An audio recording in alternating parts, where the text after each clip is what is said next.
Today we are learning about the presidency of Richard Nixon. Okay, so there's a lot to get to. Our first two pages are about Nixon's first term in office, the years 1969 to 1973, and then our last page is about the Watergate scandal. All right, so starting out with Nixon's election in 1968. This is known as the greatest comeback in political history. So Nixon had lost to John F. Kennedy in 1960. And then he actually lost an election in 1962 for the governor of California. All right, so you have the former vice president under Eisenhower, 8-year vice president, and he lost not only the presidential election, but also the election for governor of California. So most people believed his political career was over, including himself. And people were shocked by his comeback that placed him in the highest office in the land. He came back after so many years, really, out of the limelight, really out of the public eye, and he came back and is kind of like a blast from the past here. Someone who had been vice president so long before is now the president of the United States. So right when Richard Nixon became president, remember the biggest issue in that election was the Vietnam War. So the first thing he did was he started to withdraw U.S. troops from Vietnam, slowly but steadily. Remember, during Lyndon Johnson's presidency, every year he increased more and more and more troops to Vietnam, to the point where by the time Nixon took office, there were over 500,000 American troops, over 500,000 troops on the ground in Vietnam.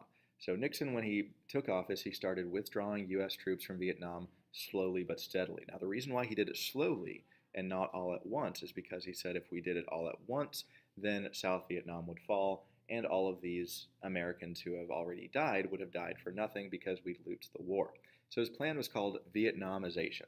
The basics of this plan was to gradually hand over the war to the South Vietnamese. He said, hey, this is their war. Yes, we have gotten very involved in it, but now it's time for them to kind of take the reins, and we need to gradually end our involvement.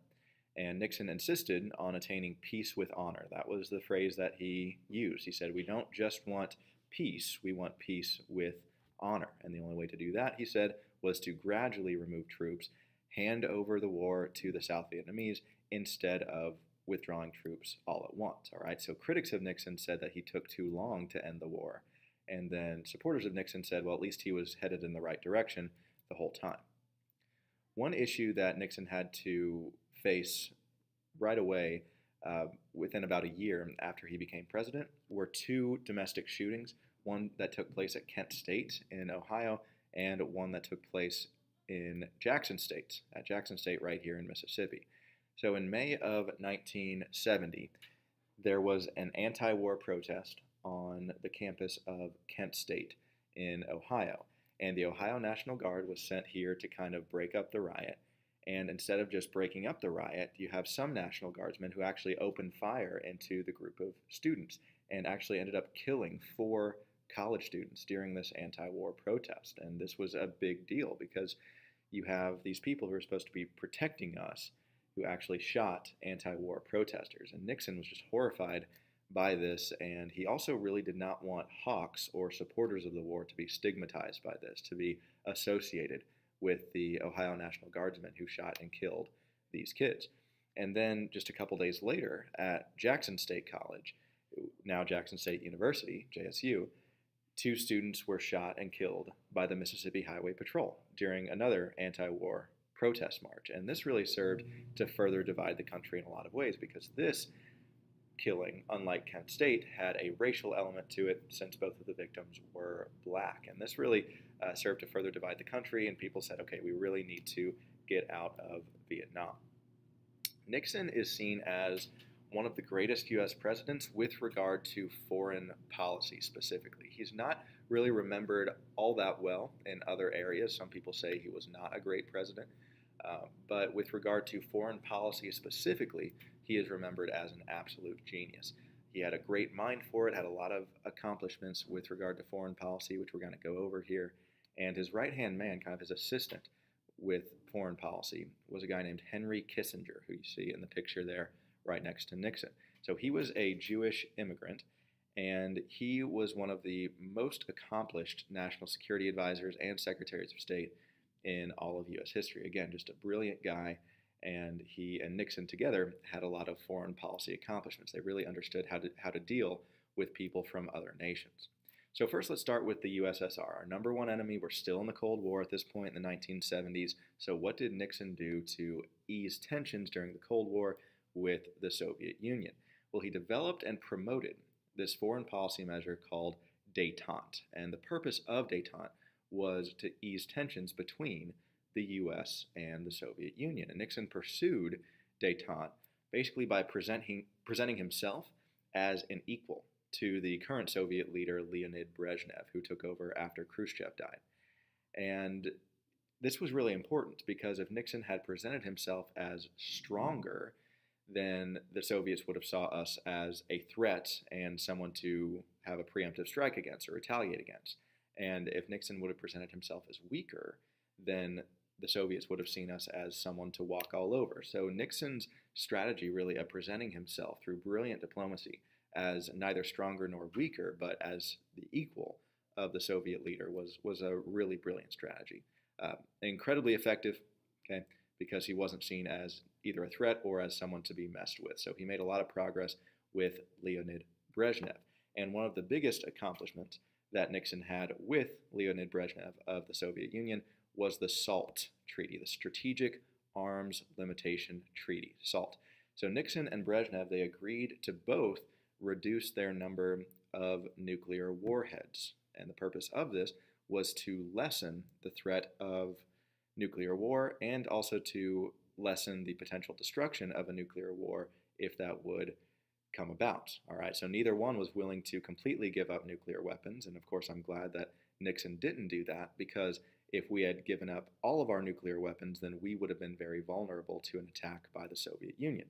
All right, but by lessening our number of nukes, it kind of made the world a safer place, all right? And this worked really well also because it stabilized our relationship with the Soviet Union. And our relationship with the Soviet Union had been very strained ever since the Cuban Missile Crisis, where we began to trust each other less and less, all right? So this really started to build bridges with the Soviets. Nixon also prevented the spread of communism into South America. Now, Nixon was the staunchest of staunch anti-communists.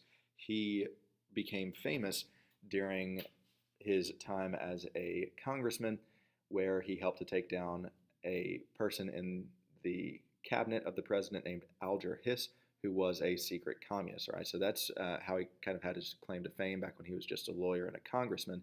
And he was very much against communists because he saw all of the harm that it did in the world wherever it reached.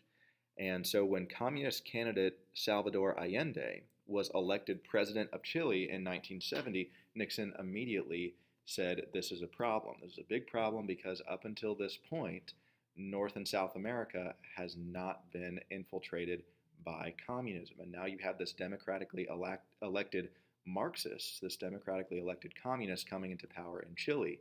So Nixon immediately began organizing and funding resistance to his rule. So this resulted eventually in a coup or a takeover of Allende's government in 1973, and this resulted in Allende's death, and it restored democracy to Chile. During his presidency also, Nixon reestablished relations with Egypt. All right, they had been rather strained for a little while, and he reestablished relations with Egypt, which was and is the largest Muslim nation in the world. And he became the first president also to visit the nation of Israel. And he also supported Israel in the Yom Kippur War, where Israel was really attacked on all sides by the countries surrounding it. And he supported Israel like most presidents have done since Nixon. All right, so he was a big friend to Israel and the Jewish people, as well as being able to reestablish relations with one of the largest Muslim nations in the world. But Nixon's greatest foreign policy achievement took place in a country that had been our enemy for decades, the country of China. So since its fall to communism in 1949, China had been completely closed off to the rest of the world with regard to trade and foreign influence. All right, that's what Mao Zedong's government was, completely closed China off to anything like that. So what Nixon did in February of 1972 in order to fix this is after several months of very careful diplomacy, especially with Henry Kissinger, he finally agreed with the Chinese government, or the Chinese government agreed with him for him to come and visit China. So he became the first president to visit Red China, Communist China, and he met with Zhou Enlai, who was the kind of like the vice president, the vice chairman in China, toured around the entire northern end of the country with him, around Beijing. And he also met with Mao Zedong. He met with Mao Zedong, shook his hand. You see that in the picture on your notes there. And both Nixon's wife and Kissinger earlier, they all accompanied him on this historic journey. And Nixon also insisted that a camera crew follow him around to capture the trip on film because he understood the power of video. He understood that if people could see with their own eyes through video what was going on in China, how the Chinese people were, it would be really good both for Americans and for the Chinese to really feel connected there and kind of bridge that gap and open up China to the rest of the world. So that's exactly what happened. When Nixon and Kissinger and others were in China, they met with Mao Zedong and the other communist leaders of China, for example, Zhou Enlai, as you see in the picture there. And through very, very intelligent diplomacy, they were able to convince Mao to open China to the rest of the world with regard to trade and foreign influence. Very big deal. Okay, if you go to Walmart or most stores these days, a lot of stuff says made in China. Okay, they're one of our strongest trading partners, and that was not the case until Nixon opened up China to the rest of the world, which was very good for the global economy, as well as it was very good for China because their communist strangleholds started to loosen some. Okay, so that's why China is not as strict communist today as it was back then, and they have a much more free market. And while not in meetings, the Nixons and Kissinger and others toured famous sites of China, including the Great Wall. And this gave the Chinese kind of a glimpse into American life, and through the cameras, they were able to give Americans a glimpse into Chinese life as well. Okay, so the US and China have been allies ever since, even though we still have very different ideological philosophies. America's still against communism, China's still for it. But since Nixon visited China, the US and China have been very close allies. Okay, the biggest country in the world and the most powerful country in the world have been allies ever since. And this is seen as Nixon's greatest accomplishment because he really opened up China not to just America, but to the rest of the world. So Nixon's visit to both the People's Republic of China and the USSR, both in the same year, in 1972, was super significant because it reduced Cold War tensions between the United States and communism. It really took the first steps in saying, hey, we can talk things out like adults. We don't have to threaten each other with missiles all the time. And this really brought us one step closer to saying, hey, we don't have to be such strong enemies. And Nixon's approach to Brezhnev and Mao as their equal proved to be very successful because of this. So as I said, Nixon was very, very good with regard to foreign policy. He had just a great mind for dealing with dictators and other leaders around the world, and had a very pure vision of where he wanted the world to go in the future. He also had some domestic policy achievements. For example, in December of 1970, President Nixon created the EPA, the Environmental Protection Agency, and this is still around today. So this agency promotes conservation by setting regulations on pollution. For example, companies cannot emit as much carbon, as much CO2 as they want. There are restrictions on how much CO2 emissions can be put into the environment by each company. All right, so that's one of the things the EPA does. They also promote conservation both in the water and on land. And it really protects not only the environment, but also human health as well by trying to make sure that our water and our air is clean to drink and breathe. And the EPA also conducts a lot of environmental research nowadays. Also by 1970, Nixon did another thing that is seen as a big domestic policy accomplishment. So by 1970, cancer had become a huge problem in America. You don't really hear all that much about cancer until we get to the 20th century, and that's when it had become a really big problem. And by 1970, it had become the second leading cause of death in the United States. So what Nixon did in order to fight what he described as the war on cancer is that he signed the National Cancer Act of 1971. And this established the National Cancer Institute, which is still around today. And the Cancer Institute funds the creation and expansion of a lot of cancer research centers.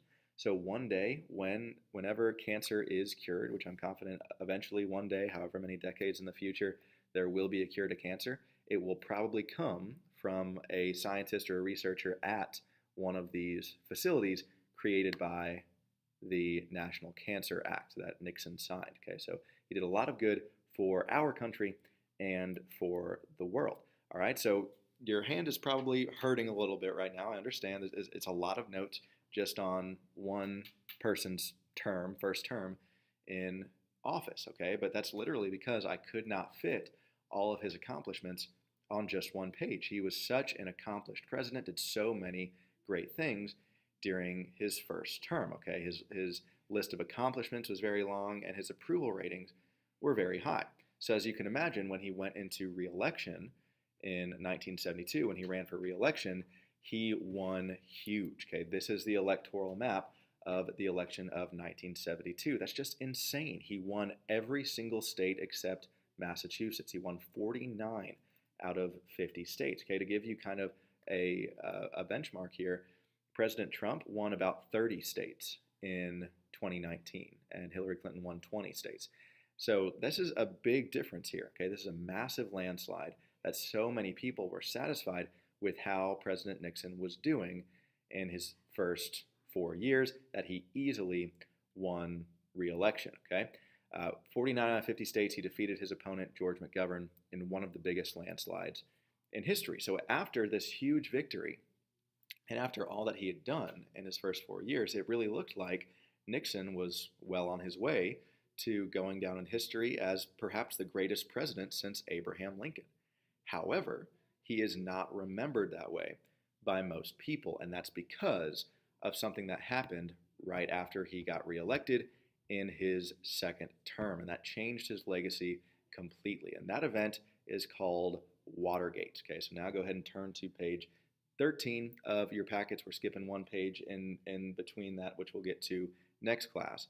But now we're going to talk about a scandal that really took down the Nixon presidency, ended all the progress that he was making as president, and eventually ended with him having to resign from office, the only president to ever resign from office, all right? So before we get into the scandal itself, I want to tell you a little bit about Richard Nixon, the man, not so much the president. While he had a lot of really good qualities, he was very smart, very resilient, and a brilliant politician, he also had some major character flaws, all right? So think back to the bell work we did today about 10 characteristics that you think every president should have. Probably smart and intelligent and effective. A lot of those adjectives that we have used to describe Nixon so far are probably on your list. But he also had some serious flaws. He was a very paranoid person, and he was extremely insecure. Okay, so those character flaws, those characteristics are probably not on your list of effective presidents. Okay, that can be very damaging if you're a very paranoid person and really insecure. You're always going to be looking over your back, always thinking that people are out to get you. Okay, so Nixon was bullied a lot as a child, and because of that, he was not a very tough person. Okay, he was not. He didn't have very thick skin in that way. He had a long list of people that he saw as enemies who were out to get him. And in some cases, he was right. In other cases, he was just paranoid. But he was very worrisome about that. He was very worrisome about all the people who he thought were after him and wanted to take him down. So because of this paranoid attitude, eventually this led to, in 1971, Nixon deciding to install a system of concealed microphones and wiretaps that recorded conversations in the White House. And there were a couple reasons why he did this. One reason was because he wanted to be able to, go back and listen to conversations he had with people to recall the content of meetings, which makes perfect sense. But another purpose of these wiretaps was to be able to hear and analyze what people were saying about him when he wasn't around. He wanted to make sure that he didn't have any enemies in the White House so he could hear what was being said about him. So like I said, very paranoid. Now, one day, Nixon was talking with several of his aides and advisors in the Oval Office, and he was talking about how worried he was about the re-election campaign and about how he thought that someone was going to try to take him down in the 1972 election. So he was talking, and he said a very foolish comment. He was talking, and he said, you know what would be great is if someone could break into the Democratic headquarters and bug their offices, okay, wiretap their offices, so I could know their strategies and then I could defeat them, okay?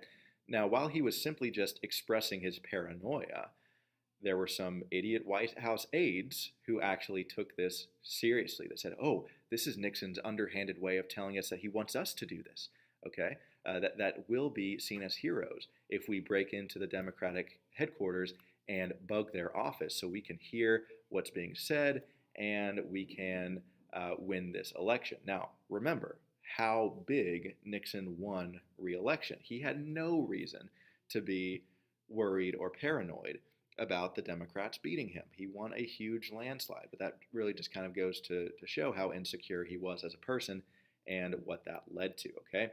So what happened on June 17th, 1972, is that these 5 men in the picture, they were caught breaking in to the Democratic National Committee headquarters in the Watergate complex in Washington, D.C. All right, so at first, this just looked like some failed third-rate burglary attempt.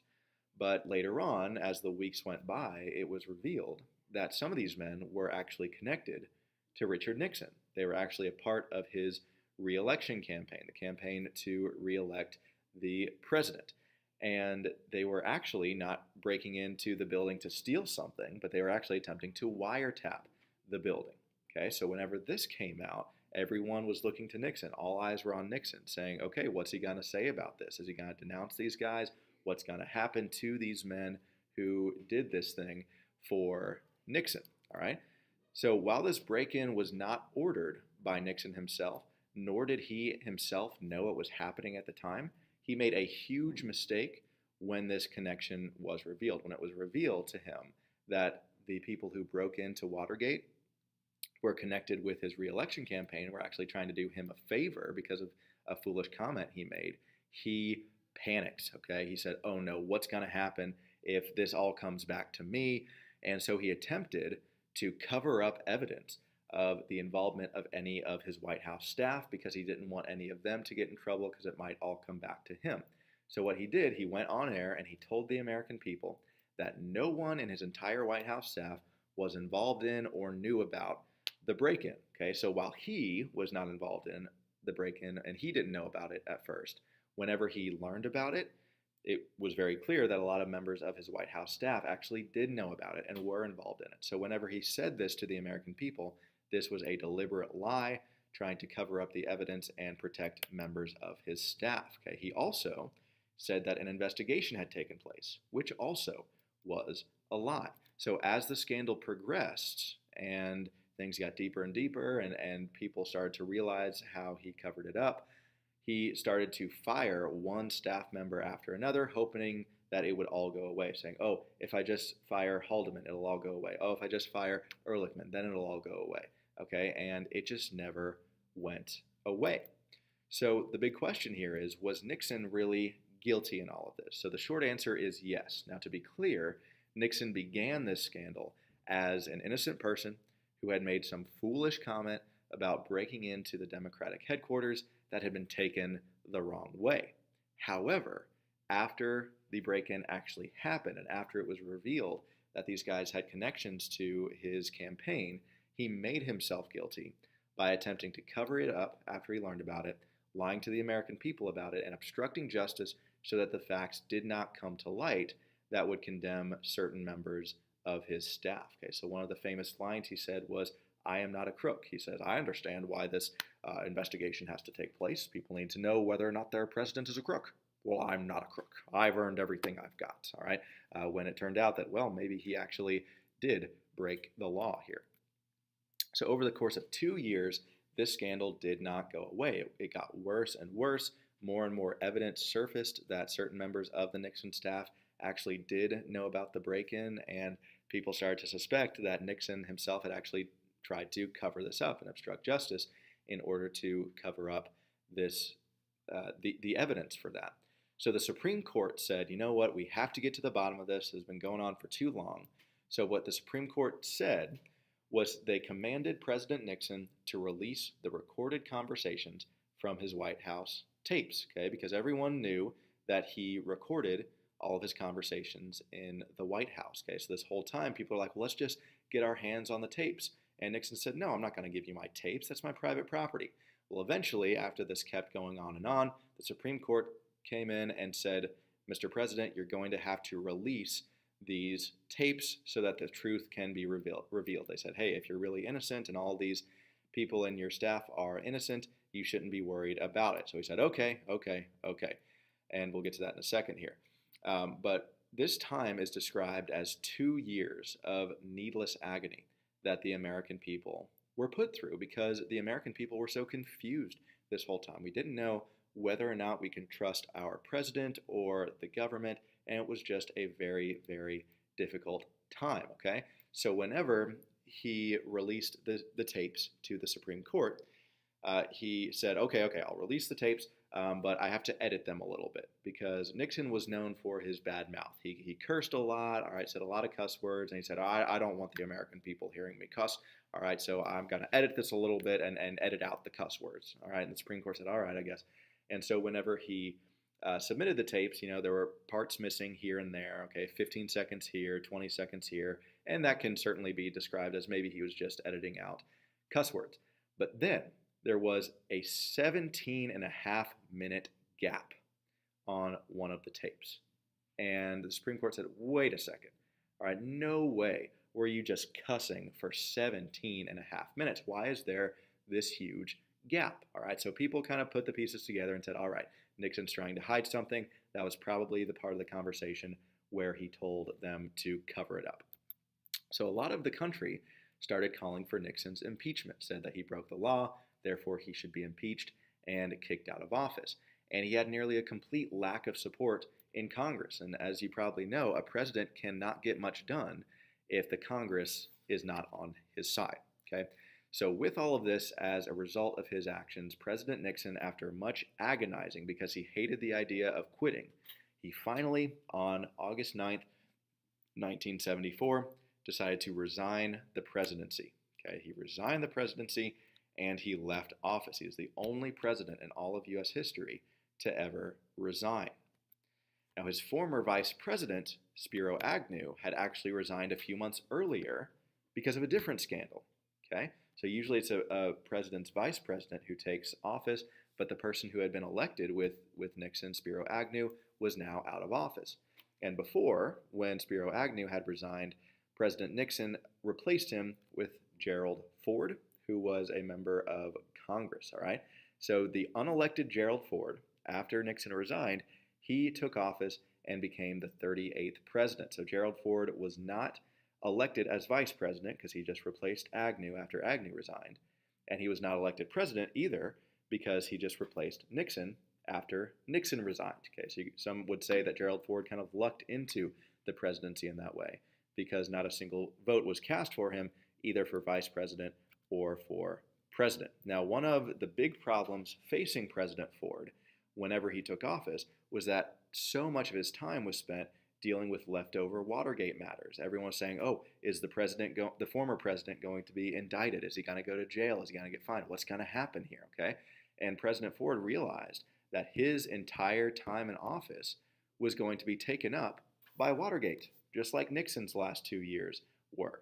So what he said was that the only way for the country to move on and heal after what he called the long national nightmare is for him to pardon President Nixon. Okay, so he pardoned President Nixon of all his misdeeds associated with the Watergate scandal. So this meant that there would be no trial of Richard Nixon. Now, a lot of people did not like that he pardoned President Nixon, but he looks very, very smart in history. Almost all historians, both Democrats and Republicans, agree that he did a very good thing here. This was the smart decision. This was the right decision to pardon Nixon, because if he hadn't done that, the country would have just been stopped, okay, for his entire presidency. He would not have gotten anything done because the entire time would have been dwelt on Watergate and completely bogged down by that, okay? So he put the long national nightmare behind us. so that the country could focus on other things again. And history has remembered this as a very good and, in fact, necessary decision. Okay, so that is the Watergate scandal and all of President Nixon's time in office. Let me know if you have any questions about what we just learned.